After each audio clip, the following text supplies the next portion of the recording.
Welcome to 95 news. ప్రతిక్షణం ప్రజాక్షేమం కోసం Britain లో ముందుగా హెడ్లైన్స్.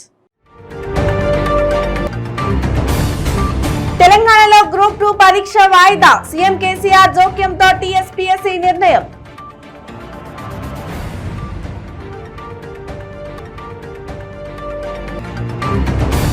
డెబ్బై 5 ఏళ్లుగా కాంగ్రెస్ బీజేపీలు దేశాన్ని దోచుకున్నాయన్న మంత్రి కేటీఆర్. బీజేపీ అంటే భ్రష్టాచార్ జనతా పార్టీ అని చురకలు.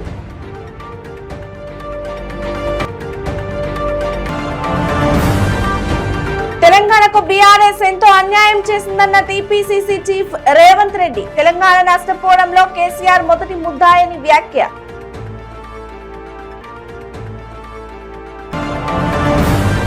ఎంపీ ఎంవీవీ సత్యనారాయణపై పవన్ కళ్యాణ్ ఫైర్, ఓటు వేసి గెలిపిస్తే పారిపోతావా అని తీవ్ర వ్యాఖ్యలు.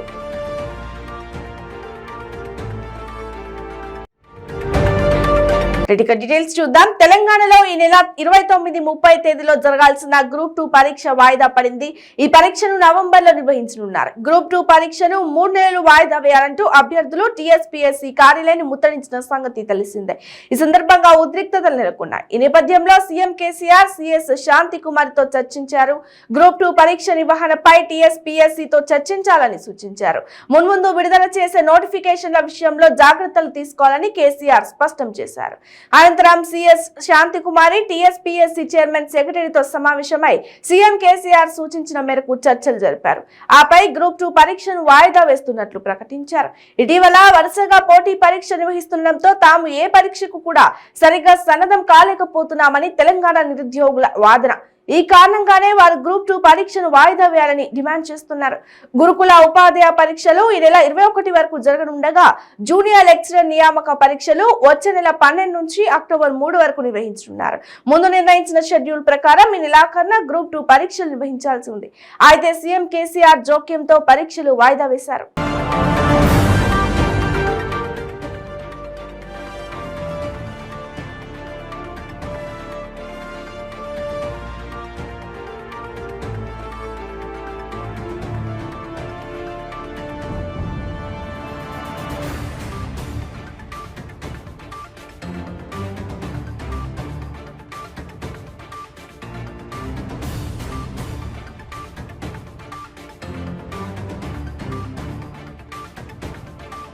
జనసేన అధినేత పవన్ కళ్యాణ్ 3వ రోజు విశాఖలో పర్యటించారు. సిరిపురం జంక్షన్ దగ్గర సిబిసిఎన్సి భూములను పరిశీలించారు.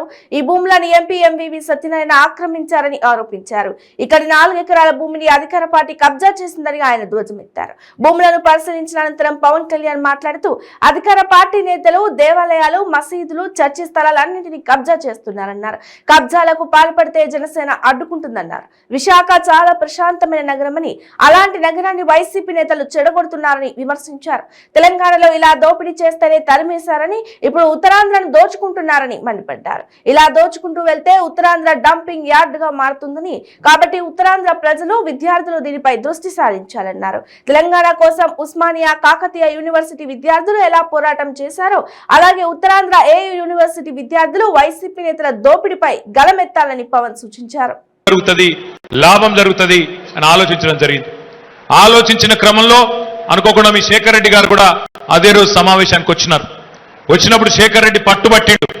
అన్నా మా దగ్గర దంతూరా ఏమంటారు దాన్ని, కనుముక్కులలో పోచంపల్లి హ్యాండ్లూమ్ పార్క్ ఉన్నది. అప్పుడెప్పుడో పెట్టిండ్రు, కానీ మూతపడ్డది, 2 ఏళ్ళైంది. దాన్ని ఖచ్చితంగా ప్రభుత్వమే తీసుకోవాలి, కొనుగోలు చేయాలి, మా నేతన్నలకు అక్కడ ఉపాధి కలిగించాలని చెప్పి శేఖర్ రెడ్డి గారు గట్టిగా పట్టుబడితే వెంటనే 12.5 కోట్ల రూపాయలతో దాన్ని ప్రభుత్వమే కొనుగోలు చేసి దాన్ని తిరిగి తొందరలోనే తెరవబోతా ఉన్నాం. దాని గురించి కూడా నేను మళ్ళా చెప్తాను మీకు. దాంతో పాటు ఎప్పుడైతే రమణ గారు చెప్పినారో అన్న ఇంకా కొన్ని మార్పులు చేర్పులు చేయాలని, దానికి అనుగుణంగా మార్పులు చేర్పులు చేసి ఈరోజు చేనేత మిత్ర ద్వారా ఏం మార్పు తెచ్చినామంటే, మీరు ఇదివరకు మీరు నూలు కొనుక్కొని, రసాయనాలు కొనుక్కొని, తర్వాత మీరు దరఖాస్తు పెట్టుకొని ఆ తర్వాత మీకు డబ్బులు వచ్చే పద్ధతి ఉండేది. కానీ దాన్ని పూర్తిగా మార్చేసి ఇప్పుడు నెలకు 3,000 రూపాయల చొప్పున భారతదేశంలో ఎక్కిస్తా ఉన్నారు. ఇవాళ మొట్టమొదటిసారిగా చేనేత ఉత్పత్తుల మీద 5% జీఎస్టీ విధించిన దుర్మార్గమైన ప్రధానమంత్రి నరేంద్ర మోడీ గారు.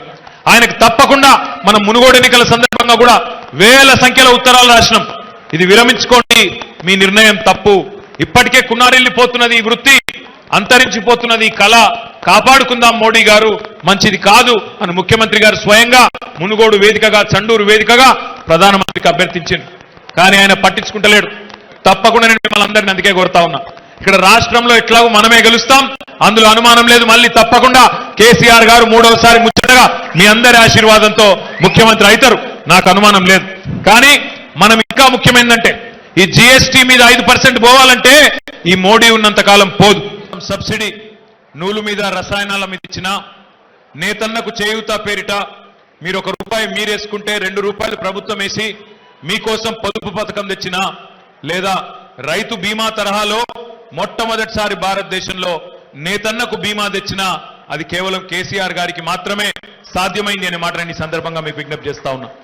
అయితే గౌరవనీయులు శాసన మండలి సభ్యులు, మాజీ మంత్రివర్యులు రమణన్న అన్న, పథకాలు బాగున్నాయి కానీ అమలు కాడికి వచ్చే వరకు కొంత గ్యాప్ కనబడుతున్నది, మా వాళ్ళకు కింద అందాలే ఇంకా బాగా జరగాలని చెప్పి వారు కోరినప్పుడు నేను కూడా వరుసగా 2-3 రోజులు సమీక్షా సమావేశాలు పెట్టి మా అధికారులందరినీ కూడా క్షేత్రస్థాయికి పంపినాను. పోచంపల్లితో సహా కోయలగూడెం కావచ్చు, గట్టుప్పల్ కావచ్చు, ఇంకా పుట్టప. తెలంగాణకు బీఆర్ఎస్ ఎంతో అన్యాయం చేసిందని, తెలంగాణ ద్రోహి కేసీఆర్ అని టీపీసీసీ చీఫ్ రేవంత్ రెడ్డి అన్నారు. తెలంగాణ నష్టపోవడంలో కేసీఆర్ మొదటి ముద్దాయి అన్నారు. తెలంగాణ వాదానికి కేసీఆర్ కు ఏమాత్రం సంబంధం లేదన్నారు. కాంగ్రెస్ మోసం చేసిందన్నా, తెలుగుదేశం మోసం చేసిందన్నా అందులో కేసీఆర్ కూడా ఉంటారన్నారు. సోనియా గాంధీ సభలో డిక్లరేషన్ ప్రకటిస్తామన్నారు. మేమేం చేస్తామో త్వరలో చెబుతామన్నారు. మంత్రి కేటీఆర్ పై కూడా రేవంత్ తీవ్ర ఆగ్రహం వ్యక్తం చేశారు. వ్యాధులకు కేటీఆర్ కు తేడా తెలియదంటూ ఎద్దేవా చేశారు. తాను ఉద్యమం చేసే సమయంలో కేటీఆర్ అమెరికాలో ఉన్నారన్నారు. తెలంగాణకు ద్రోహం చేస్తే ఉరి తీయడం, పిండం పెట్టడం తెలంగాణ సంస్కృతి అన్నారు. తెలంగాణ పదమే ఇష్టం లేక పార్టీ పేరు మార్చుకున్న కేసీఆర్ కు తెలంగాణకు ఏం సంబంధం అన్నారు. కేసీఆర్, నరేంద్ర మోదీ వైఫల్యాలు ప్రజల్లోకి తీసుకెళ్తామన్నారు. కిషన్ రెడ్డి రాష్ట్ర బీజేపీ అధ్యక్షుడయ్యాక పార్టీ పరిస్థితి ఏమిటో బండి సంజయ్ని అడిగితే బాగా చెప్తారన్నారు. ప్రజాకోట్ తెలంగాణ కాంగ్రెస్ థీమ్ అన్నారు. తెలంగాణ కాంగ్రెస్ మేనిఫెస్టోను సోనియా గాంధీ విడుదల చేస్తారని, జహీరాబాద్ పార్లమెంటు పరిధిలో జరిగే సభలో ఖర్గే పాల్గొంటారని రేవంత్ స్పష్టం చేశారు.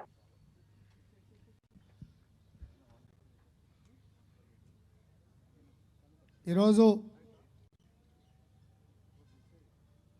60 సంవత్సరాల తెలంగాణ ఆకాంక్ష, సుదీర్ఘమైన పోరాటం,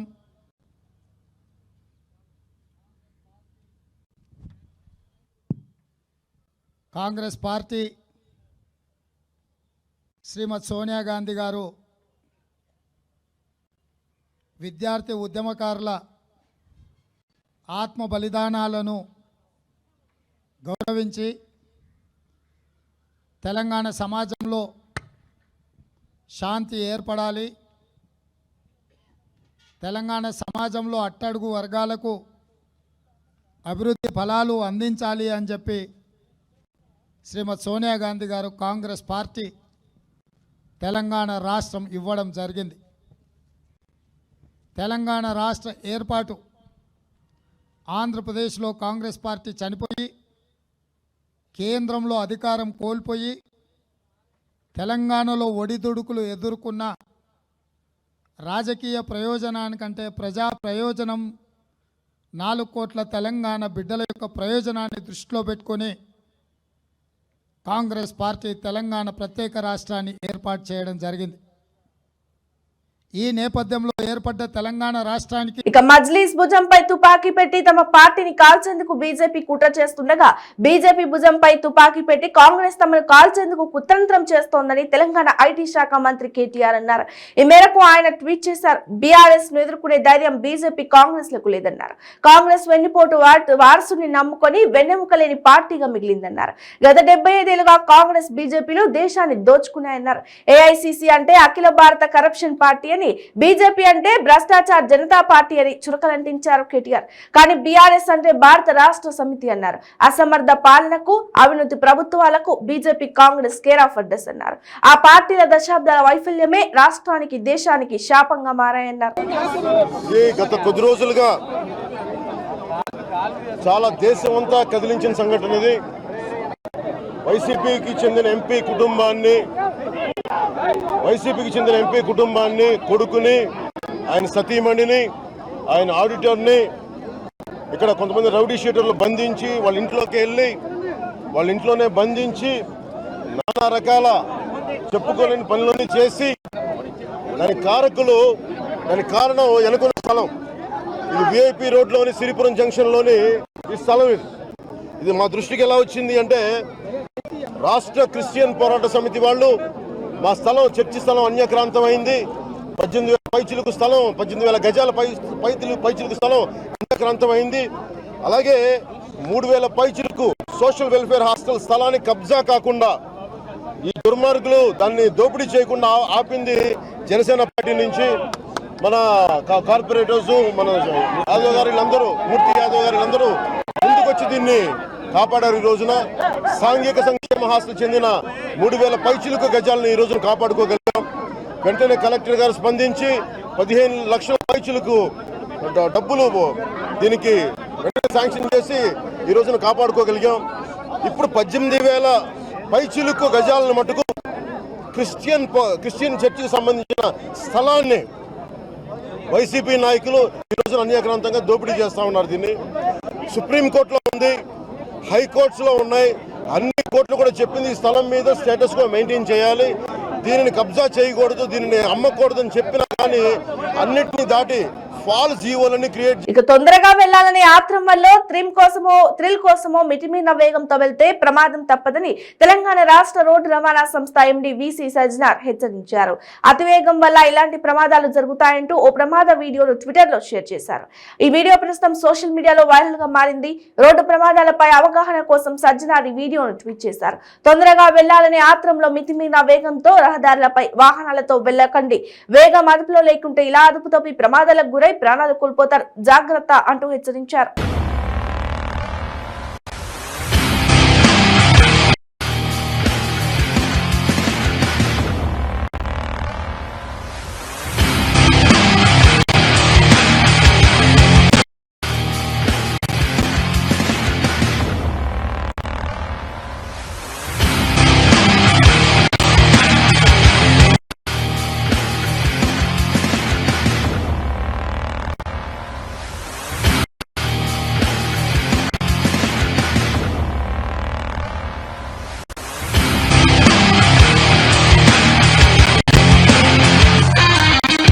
సూర్యాపేట జిల్లా హుజూర్ నగర్ పట్టణానికి చెందిన సుంకి సురేంద్రారెడ్డి అడిషనల్ ఎస్పీ హైదరాబాద్ పెంచుతున్న ఒంగోలు జాతి పందెం గిత్తలు రికార్డు స్థాయి ధరకు అమ్ముడుపోయాయి. ఏకంగా ₹1,00,00,000 వెచ్చించి ఏపీలోని బాపట్ల జిల్లా కొల్లూరు మండలం అనంతారం గ్రామానికి చెందిన సజ్జా సతీష్ వీటిని కొనుగోలు చేశారు. ₹1,00,00,000 నగదు చెల్లించి గిత్తలను వాహనంలో తీసుకెళ్లారు. తెలుగు రాష్ట్రాల్లో గతంలో పందెపు ధర పలికిన దాఖలాలు లేవు. ₹1,00,00,000 గిత్తలను కొనుగోలు చేయడం రైతులను ఆశ్చర్యపరిచింది. వీటిని భీముడు అర్జునుడిగా సురేంద్రారెడ్డి పిలుస్తుంటారు. కాగా హుజూర్ నగర్ కు చెందిన సుంకి సురేంద్రారెడ్డి హైదరాబాద్ లో ఏసీపీగా పనిచేస్తున్నారు. వ్యవసాయ కుటుంబానికి చెందిన ఆయన హుజూర్ నగర్ లోని తన ఫామ్ హౌస్ లో 20 ఏళ్ల నుంచి ఒంగోలు జాతి గిత్తలను పెంచుతున్నారు. ఇవి పండుగలు, జాతరల్లో జరిగిన అనేక పోటీల్లో పాల్గొన్నాయి.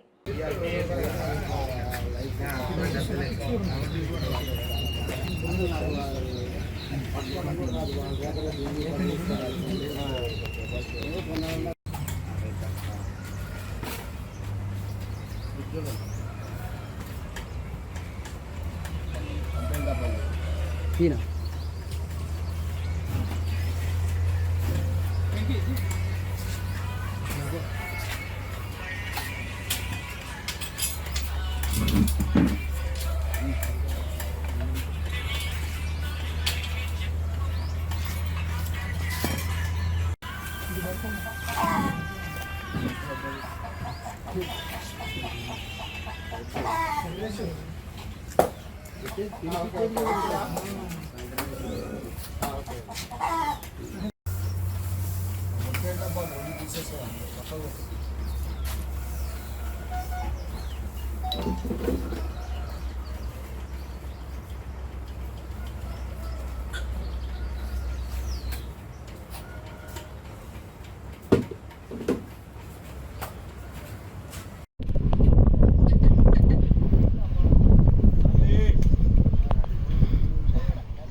మల్లన్న సాగర్ ముంపు ప్రాంత ప్రజల హామీలు వెంటనే నెరవేర్చాలని రాజీవ్ రహదారిపై బైఠాయించి నిరసన వ్యక్తం చేస్తున్న ముంపు ప్రాంత ప్రజలకు తమ ప్యాకేజీలను వెంటనే అమలు చేయాలని నిరసనలు తెలిపారు.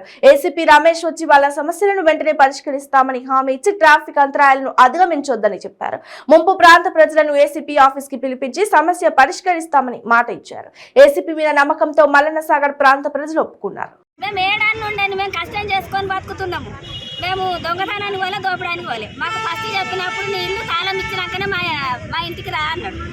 అట్లాంటి వాడు ఇప్పుడు మమ్మల్ని తీసుకొచ్చి రోడ్డు మీద వేస్తే ఆ పైసలు వచ్చిన పైసలు కూడా నాకు ఏం చెందలే. నా మొగని పైచవాతం వచ్చింది, 10 రూపాయలు కూడా చెందలేదు. ఆయనకు చెవులిన వాడు, ఆయన చెవులు పింఛన్ వస్తే కూడా పింఛన్ కూడా రాకుండా చేసి మరి వీళ్ళు చేస్తుండ్రా, మరి ఆయన చేస్తుంటా. నేను అందరు వచ్చినా కూడా 6 నెలలు అన్నే ఉన్నా. రేపు నీళ్ళు ఇడిచిపెడతారు అనగా నన్ను ఇక్కడికి వెళ్ళగొట్టింది. సామాన్ అంతా అన్ననే పోయింది, బియ్యం పోయినాయి, సామాను పోయింది. నా కొడుకులకు కాకుండా అయితే పిల్లలు కాకుండా నా మొగని ఇప్పుడు నాన్న ఇడిచిపెట్టొచ్చి సగం దూరం తరిచి వచ్చి దయచేసి ఇప్పుడు 3 ఏళ్ళ వాళ్ళ ఆఫీస్ చుట్టూ తిరుగుతున్నాం. నా కొడుకు నేను ఇస్తా అంటారు, ఇయ్యనని అంటలేరు. మరి ఏమన్నా పోసుకొని చంపుమానుండ్రి. ఎందుకు ఇట్లా చేస్తారు? మమ్మల్ని నష్టం చేయొద్దు. మాకు దయచేసి అందరు కొంచెం చూడు, ఈ కాలు మత్తుతాము, మమ్మల్ని మాత్రం ఇబ్బంది పెట్టొద్దు. పల్లెపడకుండా నా భర్త చనిపోయింది, 10 నెలలు అయిపోయింది. నాకు 3 పిల్లలు. నాకు ఆడ వ్యవసాయం ఉండే, జాగుండే, అన్నీ ఉండే. నాకు ఈడ ఇస్తామన్నారు, ఇయ్యలే. ఒక్క ఇల్లు ఇచ్చి ఏం ఇయ్యలే. మా భర్త ఇల్లు ఆడికని లేపుకొచ్చినప్పుడే నా భర్త చనిపోయిన 3 సంవత్సరాల కొద్ది ఇస్తామంటారు. ఏమి ఇస్తలేదు. 3 పొరగాలు, 2 ఆడి పొరగాలు, 1 మగ పొరగాలు. చిన్నగా ఉన్నాడు బాబు. నా పరిస్థితి ఎట్లా? నాకు ఇల్లు పైసలు రాలేదు. నా గురించి ఏది పట్టించుకుంటలేరు. సర్పంచ్ పట్టించుకుంటలేరు, ఊరోళ్ళు పట్టించుకుంటలేదు. నాకు నా చిన్న బాబు ఉన్నాడు. ఆ బాబు ఎట్లా బతకాలి? ఒక ఇల్లు ఇస్తే చాలా సార్. నాకు ఒక్క ఇల్లు కూడా ఉంచుకోమని చెప్పు సార్. ఆయన మాకు అన్ని ఇప్పుడు దాకా 10 నెలల దాకా నాకు పింఛన్ కూడా లేదు. మాకు ఉరిపెట్టుకొని చనిపోయాడు, మల్లన్న సాగర్ పోతుందని పల్లెపాడు ఉరిపెట్టుకొని చనిపోయాడు. అట్లయినా ఏమన్నారు, ఇస్తామని అన్నారు. మా అమ్మను ఇప్పుడు నెల చనిపోయి రాక ఆఫీస్లో పడి తిరిగింది. వస్తుంది అంటే ఏది ఒకటి కూడా రాలేదు. ప్యాకేజ్ రాలేదు, ఏది రాలేదు. ఇంట్లో పెట్టుకున్నారు నన్ను కొడుకులాగా. ఇప్పుడు ఏది రాక మా అమ్మ నెల చనిపోయి ఏది రాలేదు. మాకు ఇంతవరకు కూడా అమ్మనైనా రాలేదు. 2 చనిపోయారు, మాకు 1 రూపాయి రాలేదు. ఇప్పుడు కూడా ఇస్తామంటారు, ఏది ఇచ్చాడు నమ్మకం లేదు. మరి మమ్మల్ని ఏం చేస్తారో అర్థమైతే లేదు. ఇంట్లోకి వెళ్ళి వెళ్ళగొడతాం. మేము ఎక్కడ పోవాలి పిల్లల్ని తీసుకొని? ఏదానికి ఎక్కడ పోయి ఉండాలి? మా పుణ్యానికి సాగలేదు. మా అమ్మ పోయింది, మా నాయన పోయారు, నన్ను ఇంట్లో పెట్టుకున్నారు. ఏది రూపాయి రాకుండా చేసారు. 1 రూపాయి వస్తలేదు. తిరుగుతా ఉన్నాం ఆఫీస్లో పొంటి. గుండె వరకు మా అమ్మ చనిపోయిన 4 రోజులు అవుతుంది. నేను వెళ్ళిన బయటికి మా అమ్మ చనిపోయినాక 1 రూపాయి రాలేదు. దయచేసి మాకు వచ్చి అడిగి చేయండి, అందరికి వచ్చి అడిగి చేయండి. ఏవైతే మా ఉప్పు గ్రామ ప్రజలకు రావాల్సి ఉందో అన్ని దయచేసి ఇవ్వగలరు. ఆర్డీఓ దగ్గరికి పోయినా నాకు తెలియదు అంటుండు. అదే శ్రీనివాసరెడ్డి సార్ దగ్గరికి పోతే నువ్వు నాన్ లోకల్ అంటూ, నాన్ లోకల్ అంటే ఏందో మాకు చెప్పాలి. ఆ రోజు మా భూములు అవసరం వచ్చినాయి. ఈరోజు ఎందుకు మాకు నష్టపరిస్తున్నారు? 18 years ప్యాకేజీ, ఇళ్ళ పైసలు రావాలి. చాలామంది మహిళలు ఒంటరి మహిళ అంటారు. ఒంటరి మహిళ అమ్మలేంది, పిల్లలు ఎక్కడి నుంచి వచ్చారు? ఒంటరి మహిళ ఎలా అవుతుందని అడుగుతున్నా. ఒంటరి మహిళ అయితే ఎలా? ఒంటరి మహిళ ఎందుకు అంటారు? చాలామంది చాలా ఇబ్బంది పడుతున్నారు. దయచేసి ప్రభుత్వం వెంటనే ఆ రోజు ఒంటరి మహిళల జాగాలు తీసుకోలేదా? ఆ రోజు పైసలు ఇవ్వలేదా? ఆ రోజు సంతకాలు పెట్టలేదా? ఆ రోజు తెలియదా మేము నాన్ లోకల్ అని? లేదు, నువ్వు మా నాన్ లోకల్ సంతకం పెట్టకు అంటే మా జాగాలు మాకు ఇవ్వండి, మేము ఆన్నే పోయి ఉంటాం. దయచేసి ప్రభుత్వానికి విన్నపం చేస్తున్నాము. ఆదివారం కనుక ఎవరు అందుబాటులో లేరు. ఇక్కడ కొంతమందికి ఇబ్బంది అవుతుంది, కొంతమంది పిల్లలు వాళ్ళు వీళ్ళు ఇబ్బంది పడతారు. అరే జరాగాలబ్బా, జరాగు, చెప్పేది వినండి. మనం కూడా ఇప్పుడు ఏంటంటే ఇది ఒక శాంపిల్గానే మనం ఒక వారం రోజుల వరకు మన సమస్యలని పరిష్కరించకపోతే మనం పెద్ద ఎత్తున మళ్ళీ మనం రోడ్ ఎక్కుదాం. అప్పుడు ఏసీపీ గారు కూడా మనకు సహకరిస్తాడు. మనం ఇప్పుడు ఎందుకంటే ఆ సార్ను గౌరవించాలా?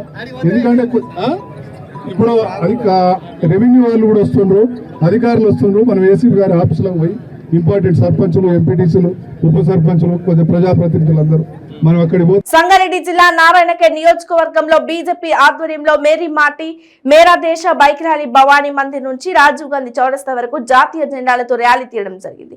నారాయణఖేడ్ మాజీ ఎమ్మెల్యే విజయపాల్ రెడ్డి బెజవాడ సంఘం ఆధ్వర్యంలో ఈ బైక్ ర్యాలీ నిర్వహించారు.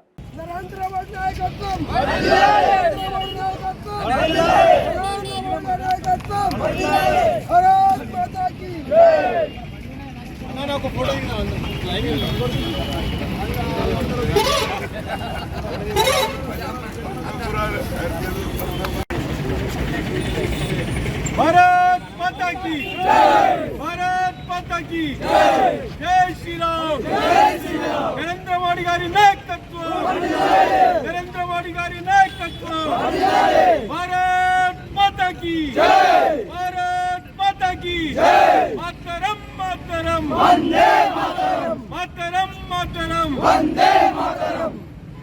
మా సోదరులు ఇప్పుడే మాకు చెప్పిన ప్రకారం మేరా మాటి మేరా దేశ్, దాంతోపాటు ఘర్ ఘర్ తిరంగా,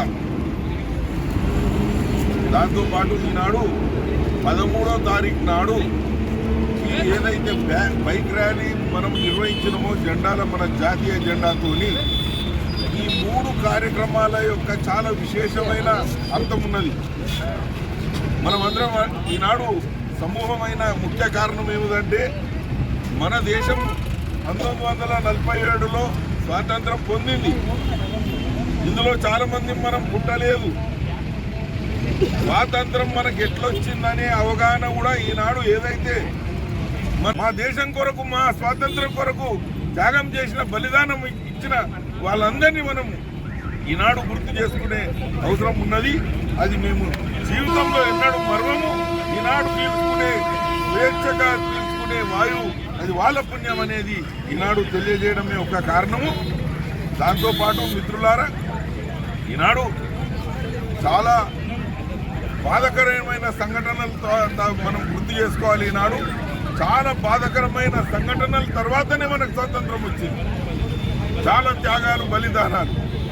అయితే ఈ స్వాతంత్రం ఏదైతే మనము చాలా కష్టపడి సంపాదించుకున్నామో ఈనాడు పరిస్థితి వికారాబాద్ జిల్లా పరిగి పట్టణంలో బాబాసాహెబ్ అంబేద్కర్ విగ్రహం దగ్గర బహుజన్ సమాజ్ పార్టీ నిరుద్యోగుల ఆధ్వర్యంలో బహుజన్ సమాజ్ పార్టీ అభ్యర్థి డాక్టర్ ఆర్ఎస్ ప్రవీణ్ కుమార్ చిత్రపటానికి పాలాభిషేకం చేశారు. బహుజన్ సమాజ్ పార్టీ పరిగి నియోజకవర్గ ఇన్ఛార్జ్ మంచన్పల్లి ఆనంద్ మాట్లాడుతూ ఆర్ఎస్ ప్రవీణ్ కుమార్ పిలుపు మేరకు సత్యాగ్రహ దీక్షలో భాగంగా టీఎస్పీఎస్సీ గ్రూప్ 2 పరీక్ష వాయిదా వేయాలని నిరసన వ్యక్తం చేశారు. దీంతో రాష్ట్ర ప్రభుత్వం దిగివచ్చి గ్రూప్ 2 పరీక్ష వాయిదా వేయడం జరిగిందని, ఈ విజయం రాష్ట్ర నిరుద్యోగుల విజయమని అన్నారు. ఒక్కడేళ్లలోనే 4 పరీక్షలు నిర్వహించడం నిరుద్యోగ యువత చాలా అయోమయానికి గురి కావడం జరిగిందన్నారు. ఈ కార్యక్రమంలో బహుజన్ సమాజ్ పార్టీ నాయకులు పవన్ కుమార్, బీవీఎఫ్ నరేష్, పూడూరు మండల అధ్యక్షులు ప్రభుదాస్, సెక్టార్ కమిటీ అధ్యక్షులు బోడగల్ల శ్రీను, కె శ్రీనివాస్, పి శ్రీనివాస్, ఉపాధ్యక్షులు సురేష్, వంశీ, చిలాపూర్ మహేష్, నవీన్ తదితరులు పాల్గొన్నారు.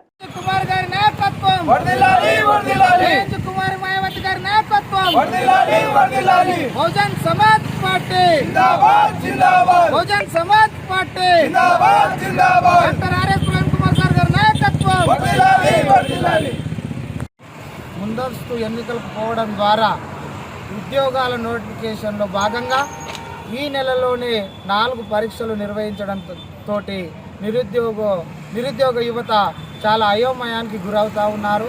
ఏ పరీక్షకు ఏ సిలబస్ చదువుకోవాలనో అర్థం కాని పరిస్థితులలో ఈ నెలలో టీఎస్పీఎస్సీకు 10,000 మంది నిరుద్యోగులు పోయి ధర్నా చేసి గ్రూప్ 2 పరీక్షను ఆపివేయాలని చెప్పినా కూడా రాష్ట్ర ప్రభుత్వం కానీ టీఎస్పీఎస్ చైర్మన్ కానీ పట్టించుకోకుండా గ్రూప్ 2 పరీక్ష నిర్వహిస్తామని 28, 29 నెలలో గ్రూప్ 2 పరీక్ష నిర్వహిస్తామని తెలియజేయడంతో doctor RS Praveen Kumar sir గారు సత్యాగ్రహ దీక్షలో భాగంగా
బులెటిన్ ముగించే ముందు హెడ్లైన్స్ మరోసారి. తెలంగాణలో గ్రూప్ 2 పరీక్ష వాయిదా, సీఎం కేసీఆర్ జోక్యంతో టీఎస్పీఎస్సీ నిర్ణయం.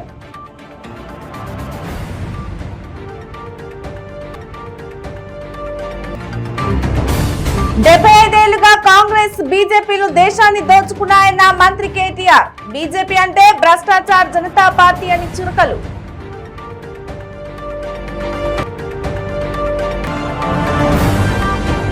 తెలంగాణకు బీఆర్ఎస్ ఎంతో అన్యాయం చేసిందన్న టీపీసీసీ చీఫ్ రేవంత్ రెడ్డి. తెలంగాణ నష్టపోవడంలో కేసీఆర్ మొదటి ముద్దాయని వ్యాఖ్య.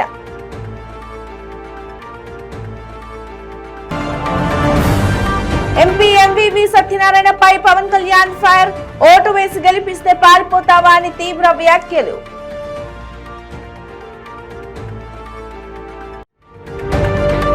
ఇవి కాకుండా బులెటిన్ అప్డేట్స్. మరిన్ని అప్డేట్స్ కోసం చూస్తూనే ఉండండి 95 న్యూస్. ప్రతిక్షణం ప్రజాక్షేమం కోసం. నమస్తే.